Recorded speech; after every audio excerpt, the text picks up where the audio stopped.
Praise the lord, హల్లెలూయా. బాగున్నారా? మరొకసారి దేవుడిచ్చిన అవకాశం బట్టి దేవుని చెల్లిస్తున్నాను. మరి ఈరోజు దేవుడు మన పట్ల ఎంతో కృపను చూపించి మనం ఆరోగ్యంగా సమాధానంగా అనేక మంది మనం ఉన్నాము. నిజముగా దేవుడు మన పట్ల విస్తారమైన ప్రేమను కలిగి ఉన్నాడు. ఈరోజు ఇంకా నువ్వు పీల్చుకున్న శ్వాసని బయటికి వదిలి మళ్ళీ పీల్చుకుంటున్నావంటే కేవలం దేవుడు నిన్ను ప్రేమిస్తున్నాడు కాబట్టి. మరి ఈరోజు ఈ కార్యక్రమంలో మిమ్మల్ని ఆహ్వానిస్తున్నాం. We welcome you all to the hour of prayer. దేవుడి కృప బట్టి మరొక దినమున దేవుడు తన వాక్యాన్ని మన మధ్య బయలుపరుస్తానికి అవకాశాన్ని ఇచ్చాడు. మరి ఈ కార్యక్రమం ఇంచుమించు పోయిన సంవత్సరం మే నెల నుంచి స్టార్ట్ చేస్తున్నాం. అనేక కార్యక్రమాలకు దేవుడు కృప చూపిస్తున్నాడు.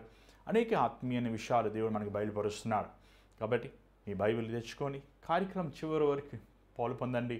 ఈ వాక్యంలో మీరు మేలు పొందండి. చివరిసారిగా ఒక మాట మీకు చెప్పాలనుకుంటున్నాను. బైబిల్ మనం చదవకపోతే, ప్రార్థన మనం చేసుకోకపోతే మనము సాతాను శోధనలను జయించలేము. అపవాదిని జయించాలంటే మనకు కావాల్సిన ఆత్మీయ ఆహారము దేవుని వాక్యం మనం చదవాలి, వినాలి, దాని ప్రకారం జీవించాలి. మరి కార్యక్రమం వెళ్ళకముందు చిన్న ప్రార్థన.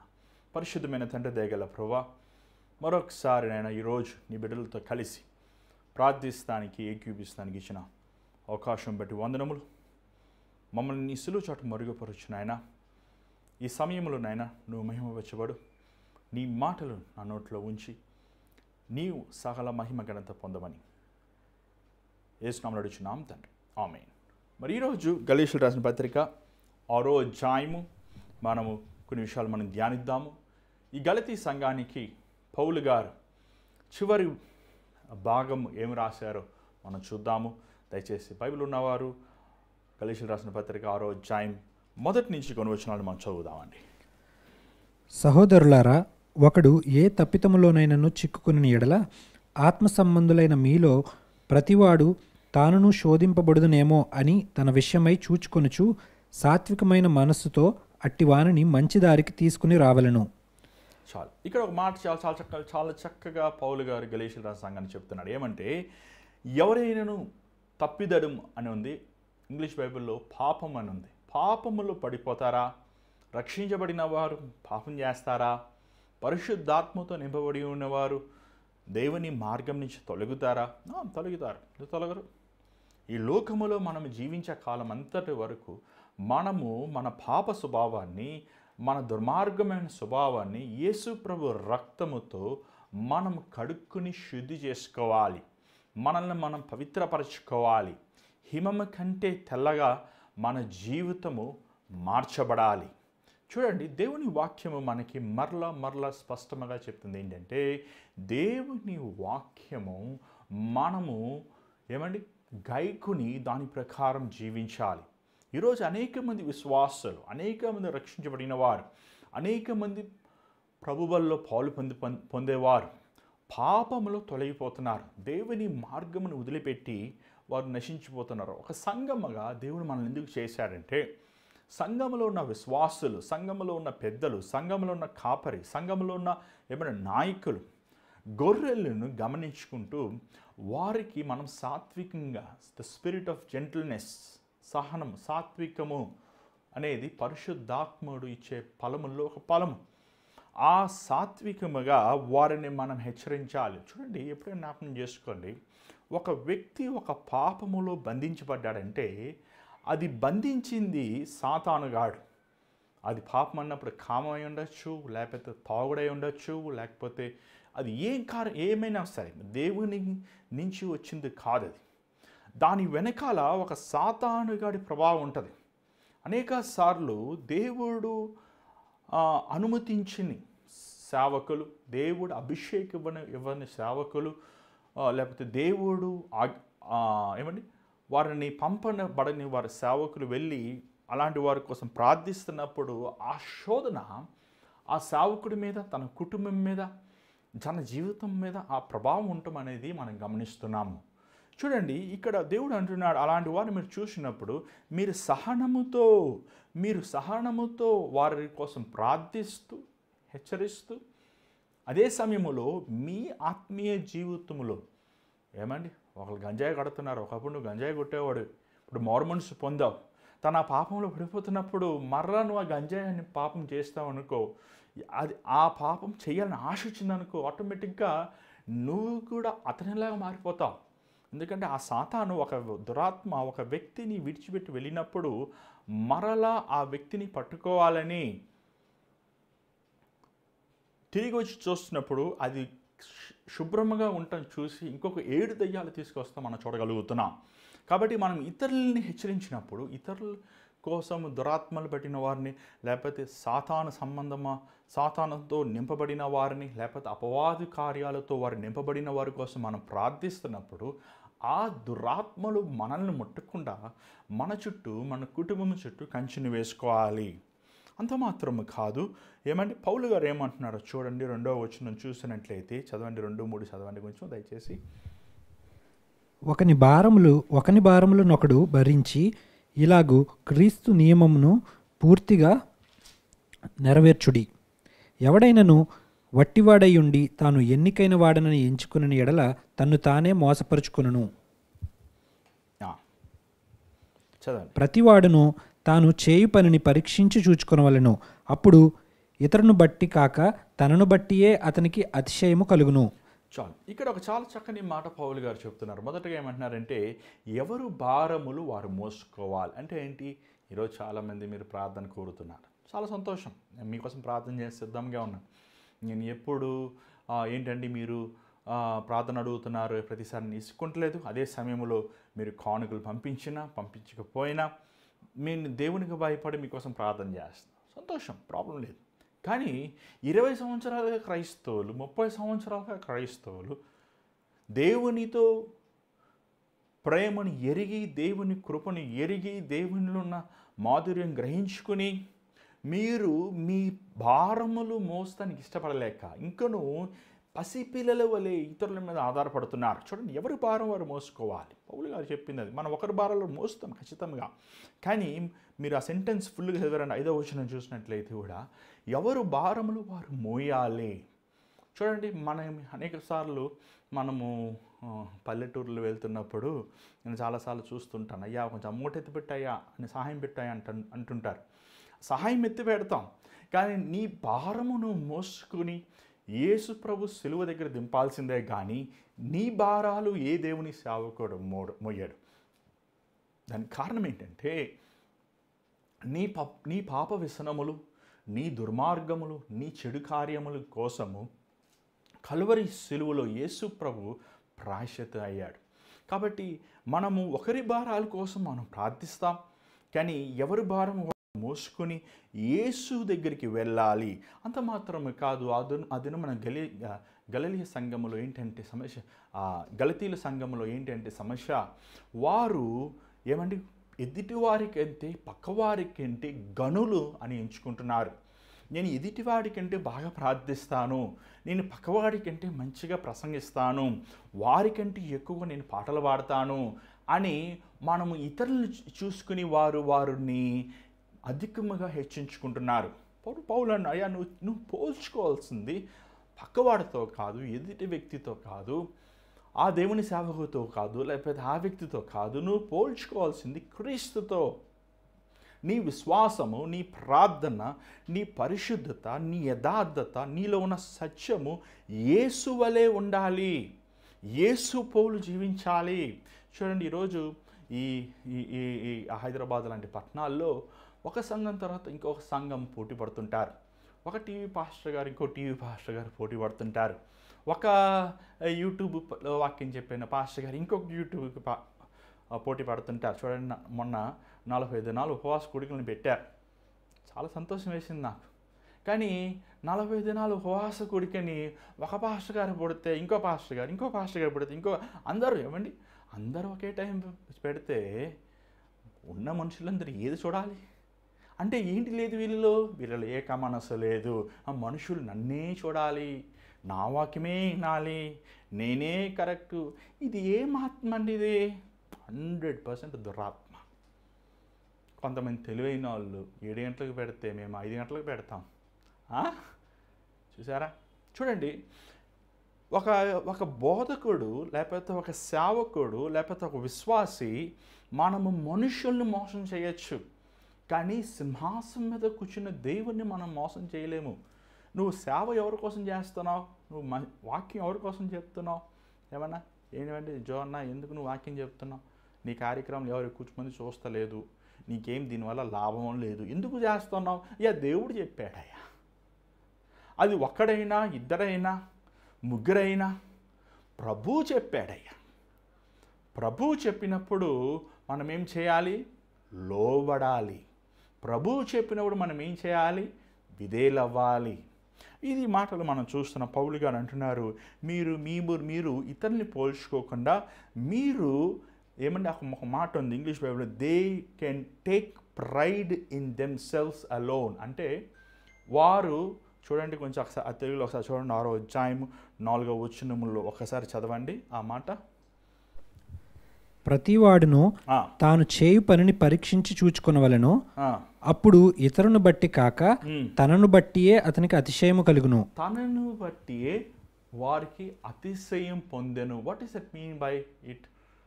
అతిశయం అసలు బైబిల్ సారంగా అతిశయం మనం పొందకూడదు, కానీ దాని సారం ఏంటంటే మరి మనం దాని ప్రైడ్ అనే దాంట్లో గ్రీకు భాషలో వాడిన పదము మన ఇంగ్లీష్ లేకపోతే తెలుగులో అతిశయము పదముకి చాలా వ్యత్యాసం ఉంది. ఎందుకంటే ట్రాన్స్లేషన్స్లో ఒక్కొక్క లాంగ్వేజ్లో అధికమైన పదాలు ఉంటాయి, ఒక భాషలో తక్కువైన పదాలు ఉంటాయి.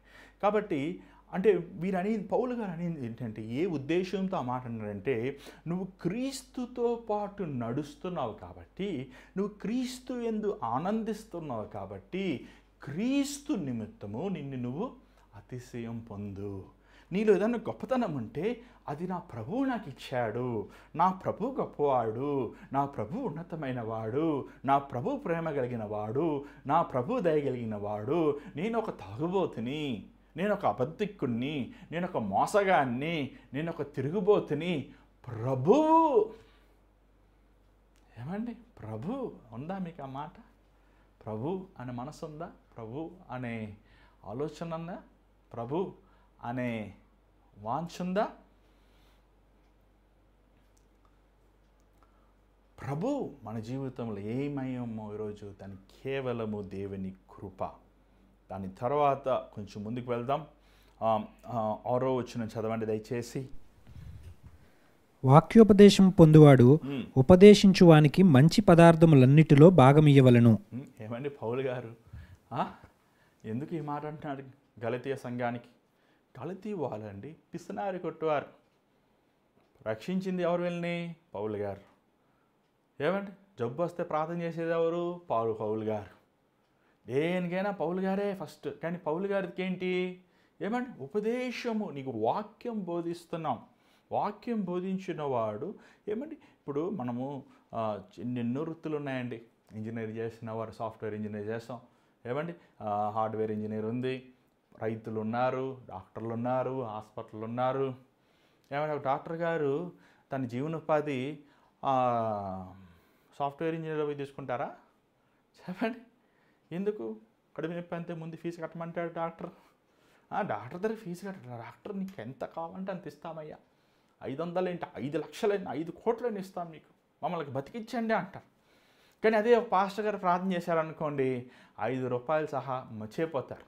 మరలా ప్రాబ్లం ఎప్పుడు వస్తుందో అప్పుడు మళ్ళీ జ్ఞాపకం చేసుకుంటారు. చూడండి, వాక్యం ఉపదేశించేవారు ఈరోజు సేవకులు లేరండి. మీకు అర్థం కావట్లేదు. సేవకులు సంపూర్ణంగా 100% full time ministry pastors. UK యుఎస్లో దేశం అది ఎప్పుడూ అయిపోయింది. ఈ భారతదేశంలో కూడా 80% కూడా చెప్పచ్చు అనమాట. 80% సేవకులు ఏదో ఒక వ్యాపారంలో ఉన్నారండి.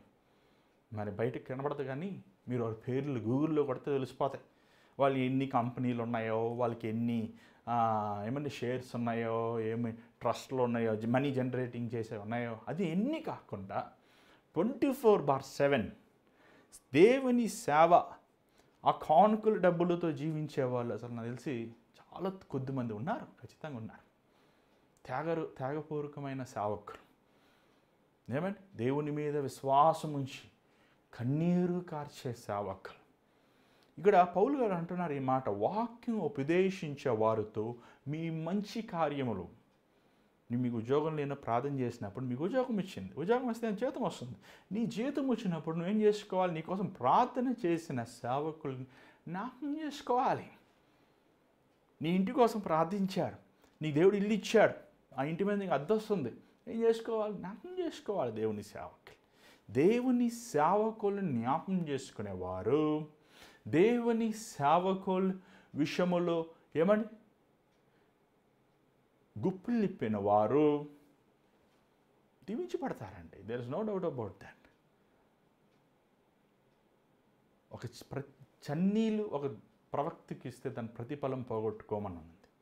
చన్నీళ్ళు ఇప్పుడు చూసినట్లయితే 7వ వచనం చూడండి ఏమంటున్నారు, చదవండి ఒకసారి. మోసపోకుడి, దేవుడు వెక్కిరింపబడడు. మనుష్యుడు ఏమి విత్తునో ఆ పంటనే కోయును. ఎలాగనగా తన శరీరేచ్ఛలను బట్టి విత్తువాడు తన శరీరము నుండి క్షయమగు పంటను కోయును. ఆత్మను బట్టి విత్తువాడు ఆత్మ నుండి నిత్య జీవమును పంటను కోయును. చూడండి, మీరు అనుకుంటున్నారు జోన్న డబ్బులు అడుగుతున్నాడు. కాదు కాదు, మీరు డబ్బులు ఇచ్చినా ఇవ్వకపోయినా నా ప్రభు నన్ను ఆపడండి. ప్రభు చూసుకుంటాడు. పిలిచినవాడు నమ్మదగినవాడు. ఏమండి, మీరు పిలిస్తే నేను సేవకు రాలేదు, లేకపోతే మీరు చెప్తే నేను కార్యక్రమం చేస్తలేదు. దేవుడు చెప్తున్నాడు, దేవుడు ఇస్తున్నాడు. మనం గమనించాలి ఏంటంటే, ఇక్కడ చూసినట్లయితే యేసు ప్రభు శిష్యుల్ని పంపించినాడు. ఏమని తెలుసా? డబ్బులు తీసుకెళ్ళొద్దు అన్నాడు, ఇంకో జత బట్టలు తీసుకెళ్ళొద్దు అన్నాడు. ఎవరి ఇంటికి వెళ్తే ఆ ఇంట్లో ఉండమన్నాడు. వాళ్ళు ఉన్నారు. దేవుని సేవకుల్ని ఆతిథ్యం ఇస్తాము, దేవుని సేవకుల్ని ప్రేమిస్తాము. అది గొప్ప ఆశీర్వాదం అండి. ఇంకోటి ఇక్కడ చూసినట్లయితే మీరు ఏది విత్తుతారో అది కోస్తారు. మీరు శరీరమైన విత్తితే శరీరమైన కోస్తారు, ఆత్మ సంబంధమైన విత్తితే నిత్య జీవమును మీరు పొందుతారు. చూడండి, దేవుడు మనల్ని ఎంతో ప్రేమిస్తున్నాడు. దేవుడు మనకిచ్చిన ఈ శరీరం, దేవుడు మనకిచ్చిన ఆయుష్, దేవుడు మనకిచ్చిన సమయం, దేవుడు మనకిచ్చిన తలాంతులు, దేవుడు మనకిచ్చిన జ్ఞానం, దేవుడు మనకిచ్చిన ఐశ్వర్యము, దేవుడు మనకిచ్చిన ఏమంటే సర్వము మనం ఏం చేస్తున్నాం? దేంట్లో విత్తుతున్నాం? లోకంలో విత్తుతున్నాం, భూమిలో విత్తుతున్నాం. చూడండి, ఒకసారి ఆలోచించండి. ఆ రోజు దేవుడు ఒక ఉపమానం చెప్పాడు.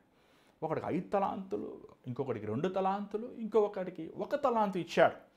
కానీ 5 తలాంతులు వాడు ఇంకొక 5 తలాంతులు చేశాడు.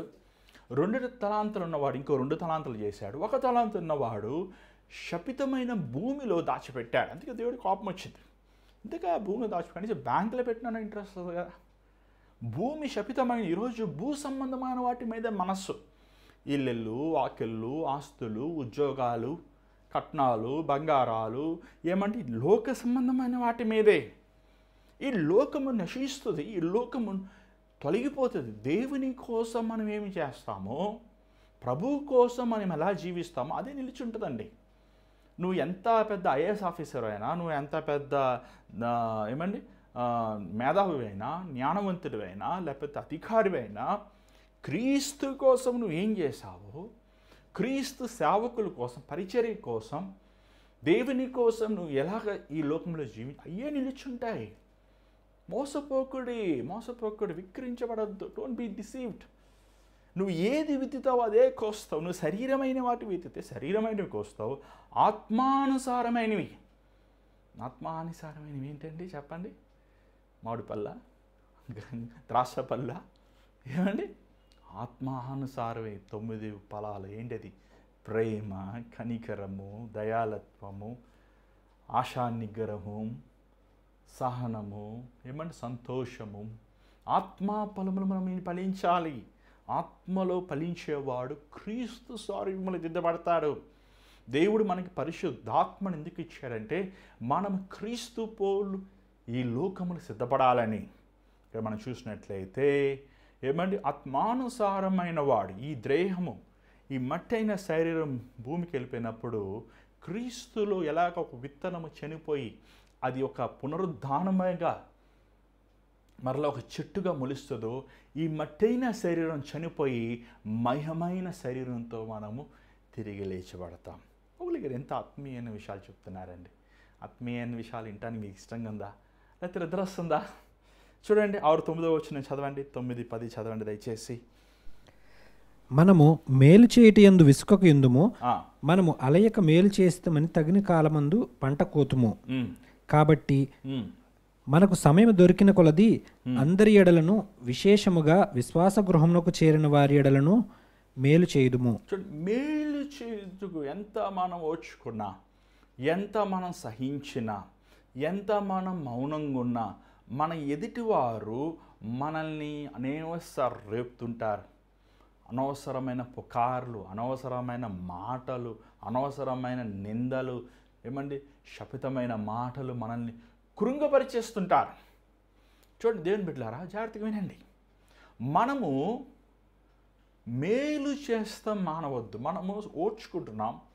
వారిని మనం కొట్టినా, తిట్టినా, అవమానపరిచినా మన వారికి ప్రేమను చూపిస్తున్నాం. ఎందుకంటే మనము దేవుని బిడ్డలమే కాబట్టి, మనం దేవుని వాక్యం వెలుగులో నడిచేవారం కాబట్టి, మన యజమానుడైన ప్రభువు ఏం సెలవిస్తాడో దానిని మనం వినేవాళ్ళం కాబట్టి, మనం మేలు చేయాలి.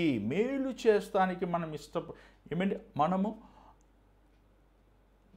కృంగిపోవద్దు, వేసారిపోవద్దు. నా జీవితంలో ఎంతోమందికి మేలు చేశానండి, ఎంతోమందికి బ్యాక్ ఫైర్ అంటారు కదా. మేలు చేసిన వారు తిరగబడతాం, మేలు చేసిన వారు కృతజ్ఞత లేకపోతాం. నేను చాలాసార్లు అంటాను, అయ్యా నా కోసం నేను చాలామంది నన్ను ప్రార్థన అడుగుతుంటారండి. ఉద్యోగాలు లేవండి, ప్రార్థన. ఉద్యోగాలు మట్టికి పెట్టుకోండి, ప్రార్థన చేస్తే మళ్ళీ వాళ్ళు చెప్తారు, అన్న మీరు ప్రార్థన చేస్తే దేవుడు ఉద్యోగం ఇచ్చి. వాళ్ళందరూ కనీసం వారు కానుకలు పంపిస్తే కూడా చాలు, ఏమండి బెంచ్ కారు కొనుక్కోవచ్చు. కానీ ఉదాహరణ చెప్తున్నా, కానీ ఎప్పుడు అలా ఆశించలేదు, ఎప్పుడు వారిని ఏమండి మీ కానుక పంపించని అడగలేదు, ఎప్పుడు వారి చేతుల వైపు చూడలేదు. కానీ ప్రార్థించినప్పుడు మనస్ఫూర్తిగా దేవుని సన్నిధిలో ప్రార్థించానండి. ఏమండి నన్ను ఎందుకు మనం మంచి చేసినప్పటికీ మనుషులు ఏమండి చాలామందిని చూశాను, పిల్లలు లేకపోతే పిల్లలు పుడితే, ఉద్యోగం లేకపోతే ఉద్యోగం దేవుడిస్తే, ఏమండి వారు తిరిగి మరలా నన్ను దూషిస్తాం, మరలా నన్ను అపాసిస్తాం.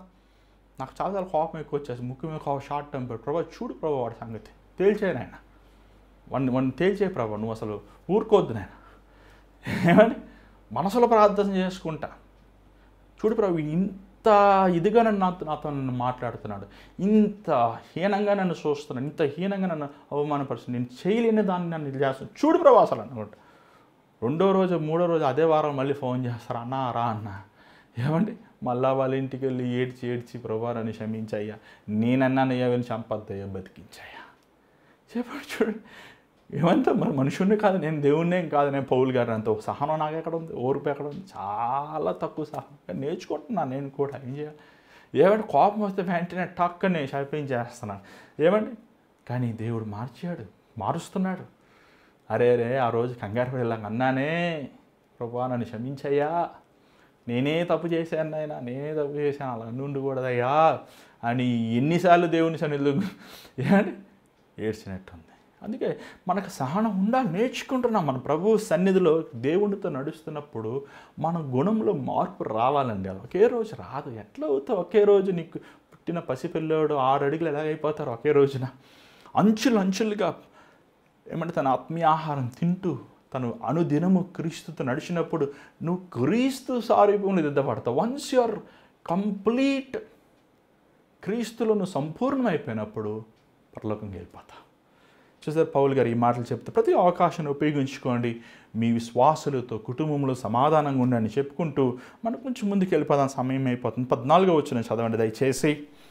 యా అయితే మన ప్రభు అయిన యేసుక్రీస్తు సిలువ యందు తప్ప మరి దేని యందును అతిశయించుట నాకు దూరమవునుగాక. దాని వలన నాకు లోకమునకు నేనును సిలువ వేయబడి ఉన్నాము. పౌలు ఎంత దేవుని చేతుల్లో నలగొట్టబడ్డాడో, విర్రగొట్టబడ్డాడో మనం చూసినట్లయితే, ఈవెన్ యేసుప్రభు శిష్యులు కూడా వారు యేసుతో ఉన్నప్పటికీ వారు అంతగా నలగొట్టబడలేదు. కానీ పౌలు జీవితంలో మనము ఒక రాడికల్ అయిన ఒక నాస్తికుడు, ఏమంటారు మత వైరాగ్యం కలిగిన వాడు. కానీ ఎప్పుడైతే ప్రభువుని చూశాడో, ప్రభు గాయములు తను చూశాడు, తన జీవితంలో గొప్ప మార్పు కలిగింది. పౌలు రక్షించబడినప్పుడు తను ఏమన్నాడు తెలుసా? నేను యేసుప్రభు శిష్యుల్లో ఒక శిష్యునయ్యా, అక్కడ కనబడ్డాడు యేసుప్రభు అన్నాడు. దాని తర్వాత నేను అపోస్తుల్లో ఒక అపోస్తున్నయ్యా అంటాడు. దాని తర్వాత ఏమండి విశ్వాసంలోనే ఒక మంచి విశ్వాసం బైబిల్లో ఉన్నాయి అన్నీ. మన సమయం లేదు, మీరు ధ్యానించవచ్చు, మీరు బైబిల్ స్టడీ చేసుకోవచ్చు. ఏమంటే దాని తర్వాత అంటాడు ఇంకా ఇంకా ఇంకా కొన్ని దినాల్లో తన తలకాయ తీసేపోతా, అయ్యా ప్రధాన పాపుల్లో నేను ఒక పాపినయ్యా. ఏంటయ్యా ఈ మార్పు? ఎవడన్నా పెద్దోడైపోతుంటే బిషప్ పోప్ అయిపోవాలి, కానీ నువ్వేంటి పాపి అయిపోతున్నావు, అది కూడా చీఫ్ పాపి నేనేనంటాను. ఏంటి మార్పు? ఏమండి యేసుతో నడిచేది ఆయన పెద్దోడైపోతాడు, మనం చిన్నోళ్ళం అయిపోతుంటాం. ఏమండి ఆయన గొప్పతనం ఎక్కువ కనబడినప్పుడు అసలు మనమంతా ఒక లెక్కారాబాబు అనుకుంటాం. పౌలు గారు అంటున్నాడు, ఏమో నేను అతిశయం పొందాలంటే, నేను గర్వించాలంటే, నేను గమాలీయుడి పాదాలు చదివాను, నేను సద్దుకయ్య నాయకుణ్ణి, నేను చేశాను ఈ చేశాను అంటలేదు. ఇప్పుడేం అంటలేదు.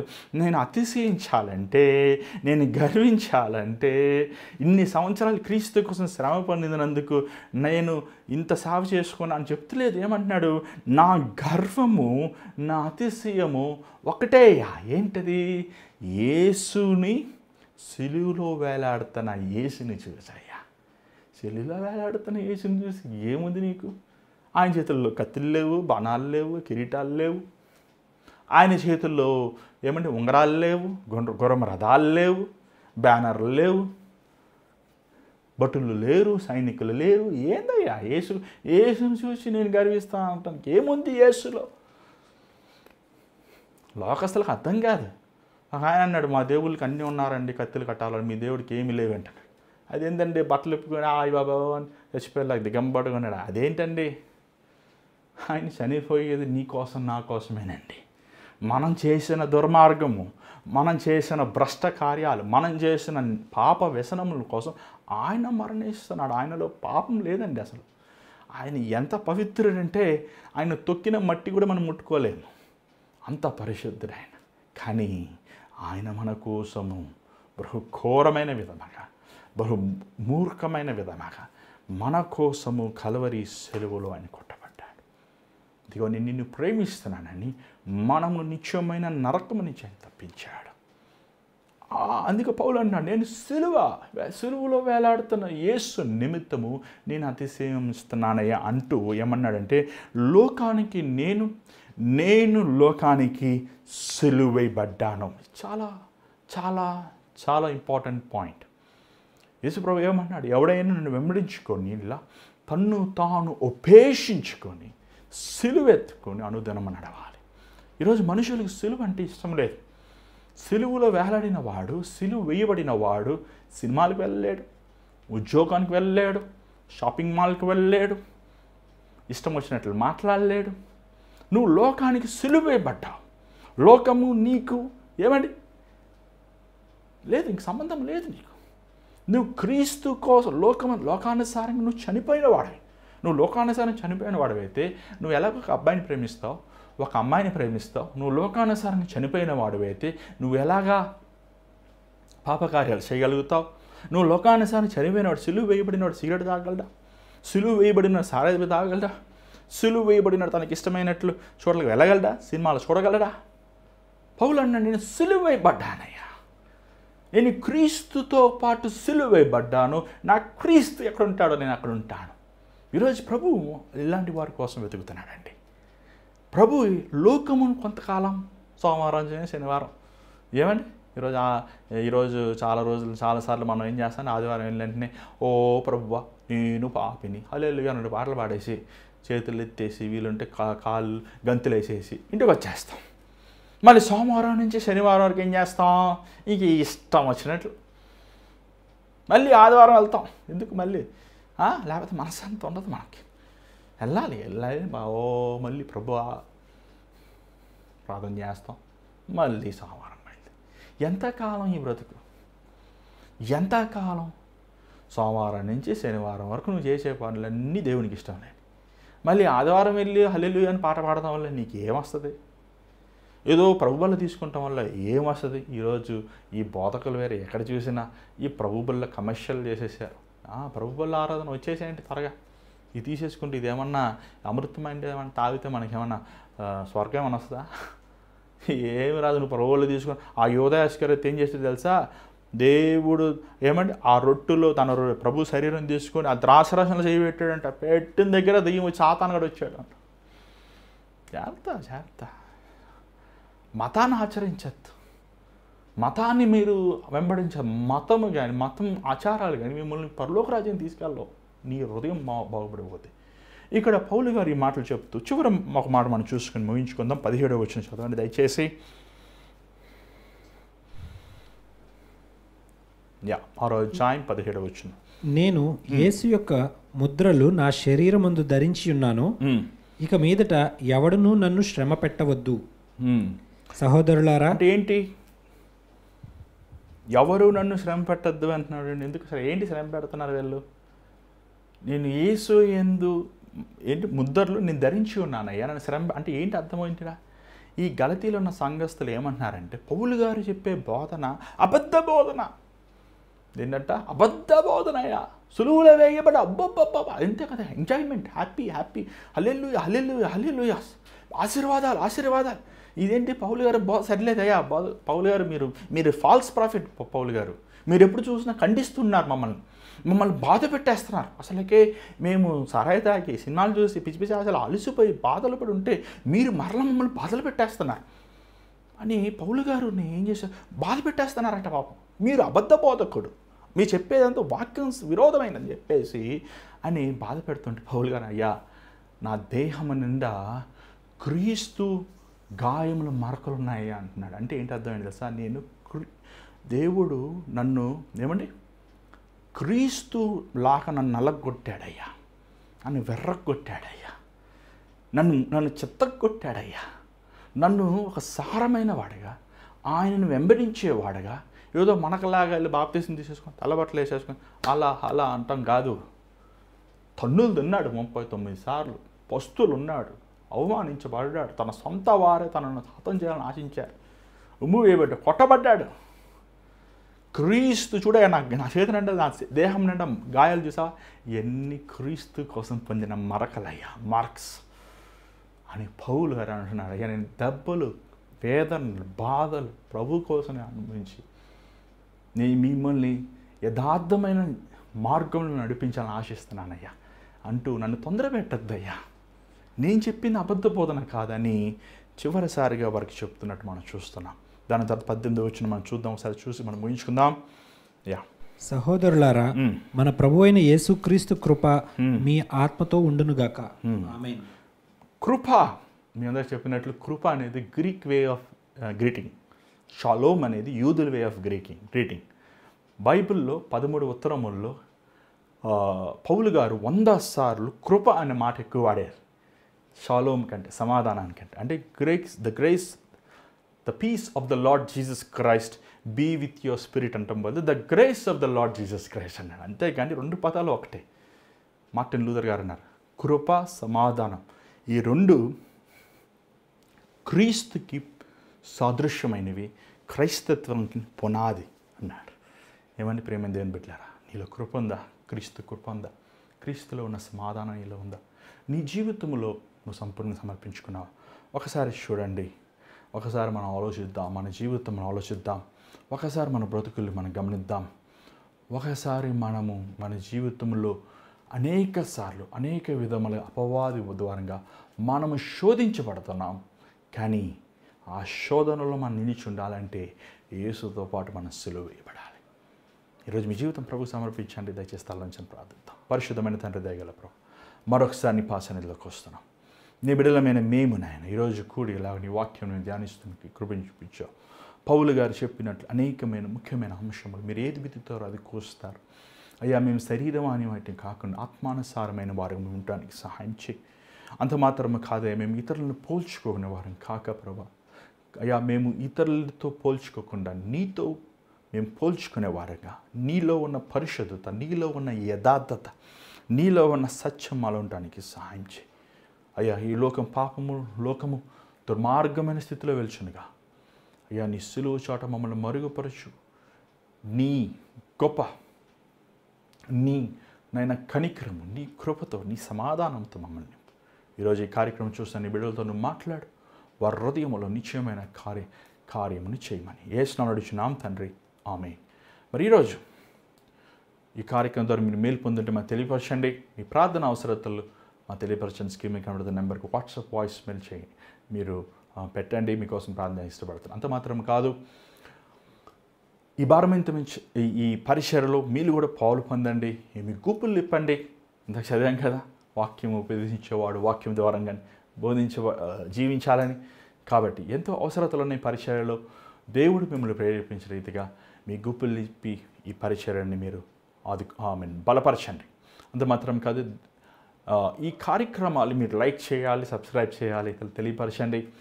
ఇది మీకు మీతో ఈ కార్యక్రమాలు పొందుతున్న మేలు మీరు తృప్తి పొందకుండా ఎవరైనా సరే దేవుడు బలపరుస్తారని విశ్వాసంతో ఈ కార్యక్రమం మీరు లింక్ పంపించండి. మరి దేవుని చిత్తమైతే రేపు కలుసుకుందాం. అంతవరకు God bless you. Take care.